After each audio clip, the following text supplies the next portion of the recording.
साथियों नमस्कार। आप सभी को बहुत बहुत स्वागत आप सभी का आपके अपने रेडियो चैनल 90.4 मेगाहर्ट्ज़ सामुदायिक रेडियो हेवलवाणी में।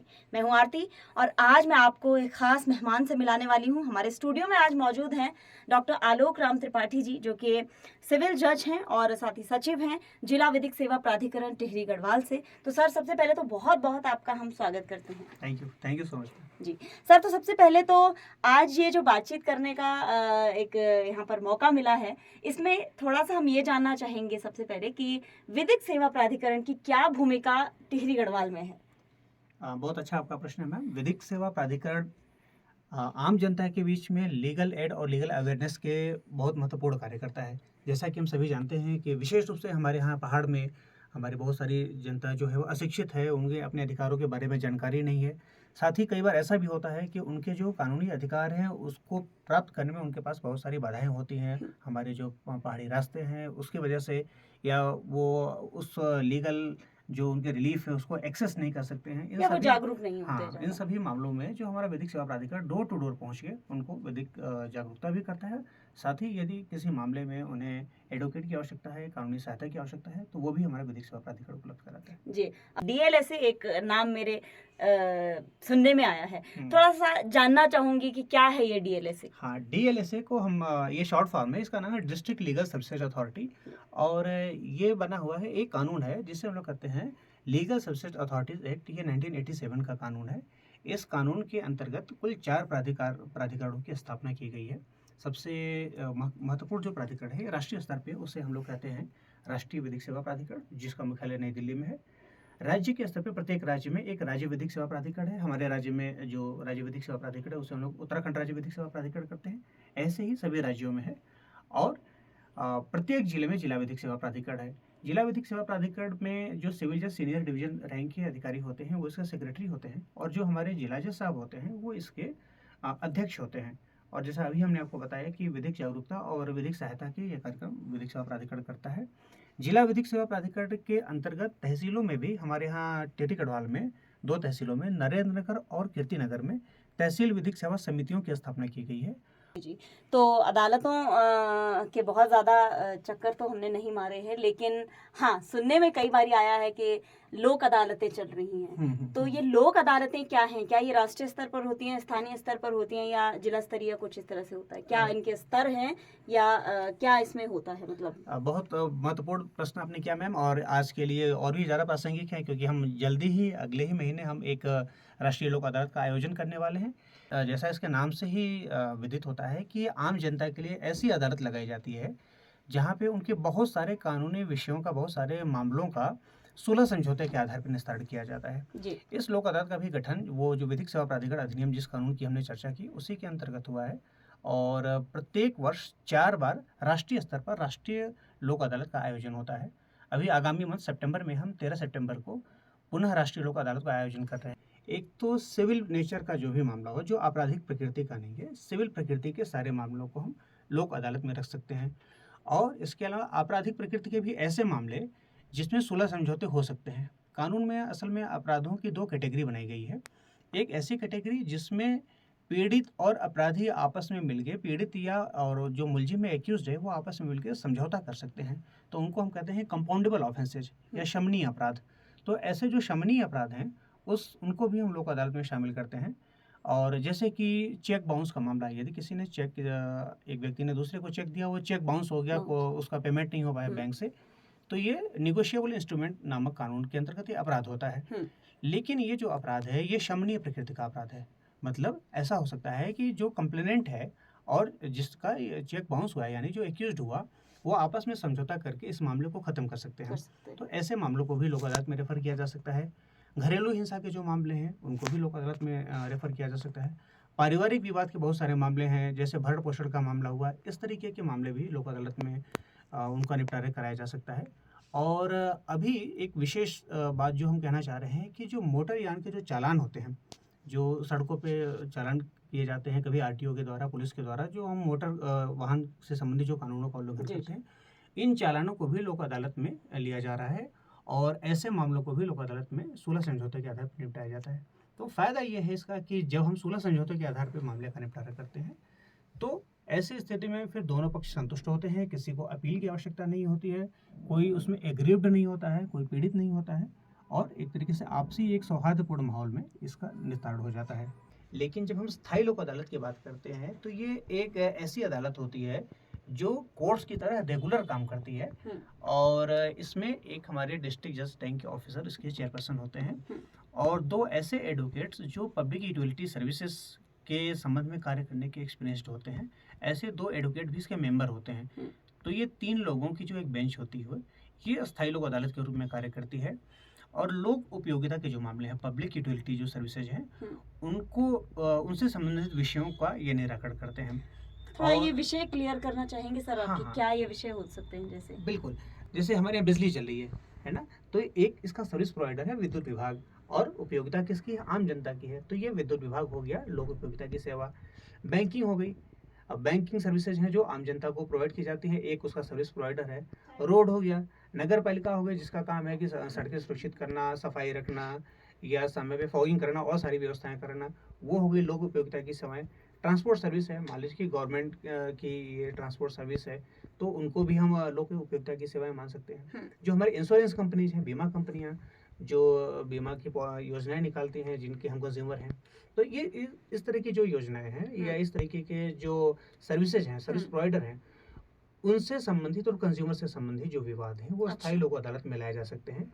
और अस्थायी लोक अदालत की कुछ खास बातें हैं। सबसे महत्वपूर्ण बात तो ये है कि हम जब सिविल मामलों को लेके कोर्ट में जाते हैं तो हमें उस मुकदमे के लिए कोर्ट फीस देनी होती है, ठीक है। परंतु जब हम अस्थायी लोक अदालत में लेके आते हैं तो हमें उसके लिए कोई कोर्ट फीस नहीं देनी होती है। ये हमारा मामला निःशुल्क होता है। दूसरी बात ये है, सबसे महत्वपूर्ण बात, कि ये जो अस्थायी लोक अदालत है ये भी लोक अदालत की ही तरह सबसे पहले प्रयास करेगी कि मामले को सुलह समझौते के आधार पर निपटारा किया जाए, यानी कि जिसमें दोनों पक्षों को कोई शिकायत ना हो, ऐसे किसी समझौते पे पहुंचने का प्रयास किया जाए। और यदि ऐसा कोई समझौता हो जाता है तो उसको लोक अदालत लिख लेगी।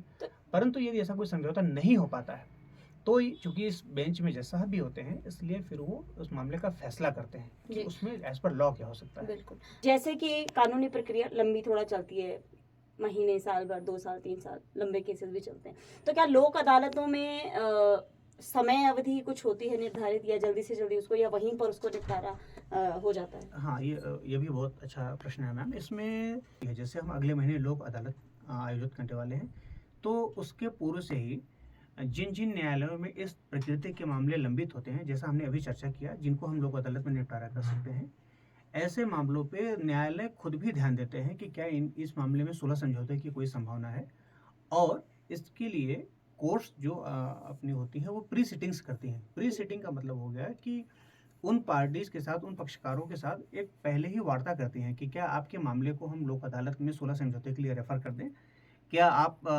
विपक्षी के साथ वार्ता करने के इच्छुक हैं। यदि ऐसी परिस्थिति बनती है तो जो कोर्टें होती हैं, जैसे मजिस्ट्रेट साहब की कोर्ट हुई या सिविल जज साहब की कोर्ट हुई या हमारे जिला जज साहब की कोर्ट हुई, या मोटर दुर्घटना के मामलों में जो कंपनसेशन मिलना होता है उसके लिए मोटर एक्सीडेंट क्लेम ट्रिब्यूनल होता है, तो वो जो मामले हुए, उन सभी मामलों में कोर्टें अपनी ओर से प्रयास करती हैं कि पहले ही देखा जाए कि क्या इस तरीके के मामले को लोक अदालत में रेफर किया जा सकता है। और यदि पक्षकार सहमत होते हैं, केस के जो पार्टीज हैं आपस में सहमत होते हैं, तो लोक अदालत की बेंचों में इन मामले को रेफर कर दिया जाता है। और ये जो लोक अदालत होती है हमारी, ये इसमें जज साहब कोर्ट में डायस पे नहीं बैठते हैं, ऊंचे प्लेटफॉर्म पे नहीं बैठते हैं, बल्कि ऐसे ही पक्षकारों के साथ कुर्सी टेबल लगा के सामने बैठते हैं, लोक अदालत की मुहर लगा के। हम भी चाय पीते हैं, उनको भी चाय पिलाते हैं, साथ में उनको उस केस के सभी प्रोज एंड कॉन्स के बारे में समझाते हैं। और प्रयास होता है कि यदि कोई पारिवारिक मामला हो, कोई छोटा मामला हो, कोई अपने रिश्तेदारों के बीच का मामला हो, तो वो जो है बिना किसी विवाद के वहाँ पे सुलझा लिया जाए। जी जी जी। राहवीर योजना के बारे में भी थोड़ा सा जानना चाहेंगे। क्या ये योजना है और ये किस तरह से संचालित होती है, किन लोगों के लिए है, कौन इससे लाभान्वित हो सकते हैं? जी बिल्कुल, ये राहवीर योजना अभी जो हमारी केंद्रीय सरकार है, सड़क परिवहन एवं राजमार्ग मंत्रालय, उन्होंने एक स्कीम लॉन्च की है। उस स्कीम का नाम ये राहवीर योजना रखी गई है। और इसका उद्देश्य ये है कि जैसा आपने वही सुना होगा कि कई बार रोड एक्सीडेंट के मामलों में जब पुलिस केस हो जाता है तो इस बात को लेके लोग डरे रहते हैं कि अगर कोई दुर्घटना में कोई शिकार व्यक्ति है तो हम उसकी मदद ना करने जाएं, क्योंकि मदद करने जाते हैं तो उनको लगता है कि फंस कल को पुलिस जाएंगे। केस में फंस जाएंगे, पुलिस हमको गवाही के लिए बुलाएगी, हमको थाने में आना पड़ेगा, कोर्ट में आना पड़ेगा, बहुत सारी परेशानी होगी। इस वजह से दुर्घटना का जो पीड़ित व्यक्ति है, जो सड़क पे गिर के या खाई में गिर के तड़प रहा है, जिसकी जान बचाई जा सकती है, वो उसको इमीडिएट सहायता नहीं मिल पाती है और कई बार उससे उसकी जान जा सकती है। बिल्कुल। तो ऐसे मामलों में इस स्कीम को इसलिए लॉन्च किया गया है कि जैसा इस नाम से ही विदित है कि राहवीर योजना, सड़क पे चलता हुआ कोई भी व्यक्ति एक तरीके से राहवीर की भूमिका निभाते हुए सड़क दुर्घटना के पीड़ित किसी व्यक्ति की मदद करे, ताकि जो गोल्डन आवर है जिसमें दुर्घटना के तुरंत पश्चात यदि उसको मेडिकल एड मिल सके, उसको चिकित्सीय सहायता मिल सके, तो उसकी जान बचाई जा सके।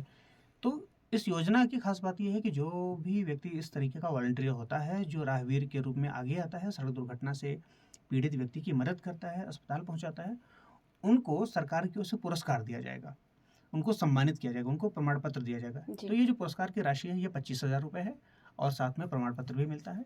और यदि कई लोगों ने मिलकर किसी एक या दो व्यक्ति की जान बचाई है तो ऐसे में फिर पुरस्कार की धनराशि वितरित हो जाती है, परंतु प्रमाण पत्र सबको मिलेगा। योजना की एक खास बात और भी है कि वार्षिक स्तर पे एक विशेष राहवीर चुनने की भी बात होती है, और जिन्होंने कई दुर्घटनाओं में लोगों की मदद की हो तो उनको 1 लाख रुपए तक का पुरस्कार दिए जाने का प्रावधान है। बिल्कुल, और इससे काफी लाभ भी लोगों को हो सकता है, जी, जो खास बिल्कुल। करके ऐसी दुर्घटनाओं में फंस जाते हैं और बिल्कुल। शायद बच सकते हैं लेकिन नहीं बच पाते हैं क्योंकि कोई मदद करने वाला नहीं बिल्कुल, होता है। बिल्कुल। तो बहुत अच्छी ये योजना सुनकर मतलब मुझे बहुत वास्तव में बहुत खुशी हुई, और सरकार का भी जो एक प्रोत्साहन ऐसे युवाओं को देने का है वो एक बहुत सराहनीय काम है। प्रतिकर योजना के बारे में थोड़ा सा बताएं कि क्या है ये प्रतिकर योजना? ये जो प्रतिकर योजना है, ये जैसा कि हम सभी जानते हैं कि जब कोई अपराध होता है तो उसमें एक व्यक्ति पीड़ित होता है और एक अभियुक्त होता है जिसके ऊपर अपराध का आरोप है। तो हमारा जो क्रिमिनल जस्टिस सिस्टम है वर्तमान में, उसमें ऐसा तो है कि हम दोषी के लिए तो वो करते हैं न्याय कि ठीक है उनको हम सजा देंगे, उनको जेल में जाना पड़ेगा या उनको जुर्माना होगा, परंतु इस पूरी न्याय व्यवस्था में कहीं ना कहीं पीड़ित उपेक्षित रह जाता है। आप कल्पना करिए कि किसी व्यक्ति किसी अपराध का शिकार व्यक्ति का सब कुछ नष्ट हो गया, किसी के पति की मृत्यु हो गई, किसी बच्चे की मृत्यु हो गई, या शारीरिक रूप से कोई क्षति हो गई, या संपत्ति का नुकसान हो गया। ऐसी परिस्थिति में जो अपराधी हैं उनको तो न्याय व्यवस्था ने सजा दे दिया, परंतु जो पीड़ित है उसके लिए सिस्टम में क्या है? इस प्रश्न को एड्रेस करते हुए हमारी जो आपराधिक न्याय प्रणाली है, इससे पहले जब हम दंड प्रक्रिया संहिता के अंतर्गत कार्य कर रहे थे, और अभी जब हमारी नई दंड प्रक्रिया जो हमारी भारतीय नागरिक सुरक्षा संहिता है, इसके प्रावधानों में पीड़ित प्रतिकर योजना रखी गई है। इसके अलावा हमारा विधिक सेवा प्राधिकरण में राज्य सरकार की ओर से योजनाएं हैं। पीड़ित प्रतिकर योजना वर्ष 2013 की एक योजना है, और महिलाओं के लिए जो अपराध होते हैं उनके लिए एक विशेष योजना वर्ष 2020 में बनाई गई। जो महिलाओं के साथ जो अपराध होते हैं उनको प्रतिकर दिया जाए विधिक सेवा प्राधिकरण की ओर से, इसके लिए पीड़ित प्रतिकर योजना बनाई गई है। विधिक सेवा प्राधिकरण हम पिछले लंबे समय से देखते आ रहे हैं कि अलग अलग मुद्दों को और अलग अलग विषयों पर इन पर विधिक सेवा प्राधिकरण अलग अलग तरह के कार्यक्रम आयोजित करता है या गतिविधियां करता है, उनके बारे में अगर थोड़ा सा आप हमारे श्रोताओं को बताएंगे। जी, बिल्कुल। हमारा जो ये प्राधिकरण है विधिक जागरूकता और सहायता के अतिरिक्त समाज के उपयोगी और भी बहुत सारी एक्टिविटीज़ करता है, और इसके लिए हमारे प्राधिकरण में अधिकार मित्र भी हैं जिन्हें हम पैरालीगल वॉलंटियर कहते हैं, PLVs कहते हैं, वो भी हमारे साथ जुड़े हुए हैं, और लगभग इस समय हमारे पास 70 से अधिक संख्या में अधिकार मित्र जुड़े हुए हैं जो टिहरी गढ़वाल के विभिन्न क्षेत्रों में हैं। तो उन अधिकार मित्रों के माध्यम से, और हम स्वयं अपने जो विधिक सेवा प्राधिकरण की हमारी टीम है जिला मुख्यालय पे, उनके माध्यम से हम समाज के उपयोगी बहुत सारे जो विषय हैं, जैसे आप सोचें कि स्वच्छता एक बहुत महत्वपूर्ण विषय है हमारे लिए, तो स्वच्छता के संबंध में हम कार्यवाही करते हैं। विभिन्न क्षेत्रों में हमारे अधिकार मित्र आम जनता के सहयोग से एक टोलियां बना के या एक कहें कि एक अभियान चला के अपने क्षेत्रों में स्वच्छता का कार्यक्रम करते हैं, विधिक सेवा प्राधिकरण की ओर से किया जाता है। इसी की तरह हम वृक्षारोपण का अभियान करते हैं पर्यावरण संरक्षण के संबंध में। रोड सेफ्टी के संबंध में हमारा एक अभियान हमेशा समय समय पे चलता रहता है, जिसमें हम सड़क के नियमों के बारे में लोगों को जागरूक करते रहते हैं। एक बहुत महत्वपूर्ण विषय आज के समय में है वो साइबर क्राइम का है। साइबर क्राइम के सामने में भी हमारी ओर से लगातार जागरूकता अभियान चलाए जाते हैं। उसमें भी हम पब्लिक को अवेयर करते रहते हैं, ऑनलाइन माध्यम से, ऑफलाइन माध्यम से। जो हमारे लीगल अवेयरनेस कैंप है, हम अपने पीएलवीज़ के माध्यम से जागरूकता पैम्पलेट्स बनाते हैं, उसको हम वितरित करते हैं। और हमने ये प्रयास किया है कि जो हमारे भूतपूर्व रिटायर्ड सैनिक हैं, उनको भी हम जोड़ें प्रो बोनो पीएलवी के रूप में और रेगुलर पीएलवी के रूप में भी, जैसा वो जुड़ना चाहें, जी, जी। ताकि हम विधिक सेवा के कार्यक्रमों को और बेहतर ढंग से कर सकें। बिल्कुल, तो आपकी बातें सुनकर और जो जानकारियाँ आपने दी हैं, उससे ये पता चलता है कि बहुत सारे जागरूकता कार्यक्रम जी। विधिक सेवा प्राधिकरण बिल्कुल। द्वारा करे जा रहे हैं और जो कि बहुत सराहनीय है। हम भी बहुत धन्यवाद आपका करते हैं कि आपने हमारे श्रोताओं को इतनी महत्वपूर्ण जानकारियों से अवगत कराया है और हमें समय यहाँ पर दिया है। बहुत-बहुत आपका शुक्रिया। थैंक यू सो धन्यवाद। मच। शुक्रिया।